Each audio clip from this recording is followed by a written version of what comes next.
Assalomu alaykum, hurmatli o'quvchilar. Bugungi darsimiz tabiatni asrashga bo'lgan qarash mavzusida bo'lib o'tadi. Tabiat bu hayotimizning asosi. Bizga havoni, suvni, oziq-ovqatni va tinchlik bag'ishlaydigan bebaho boylikdir.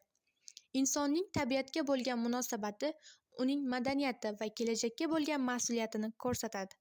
Shuning uchun tabiatni asrash har birimizning eng muhim vazifamiz bo'lib qolishi kerak. Bugungi kunda atrof muhitning ifloslanishi, daraxtlarning kesilishi, suvlarning isrof bo'lishi kabi muammolar tobora ko'payib bormoqda. Agar biz tabiatni ehtiyot qilmasak, kelajak avlodga qanday muhit qoldiramiz? Tabiatni himoya qilish faqat davlat yoki ekologlar zimmasidagi vazifa emas, balki har bir insonning kundalik odatlaridan boshlanadi. Axlatni joyiga tashlash, daraxt ekish, suv va elektrdan tejamkor foydalanish bular kichik ko'rinsa-da katta o'zgarishlarga olib keladi. Tabiatni asrashga bo'lgan to'g'ri qarash bu tabiatni o'z uyimizdek ko'rishdir.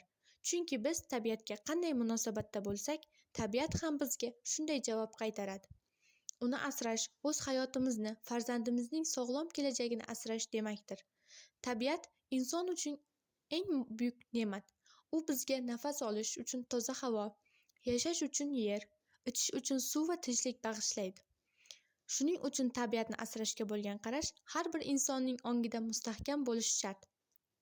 Tabiatga mehr bilan qaragan xalqning kelajagi ham yorqin bo'ladi, deyishadi. Insonning kichik harakati ham katta o'zgarish yasashi mumkin. Masalan, bir dona daraxt ekib, kelajakda yuzlab odamlar soyabon bo'lishi mumkin.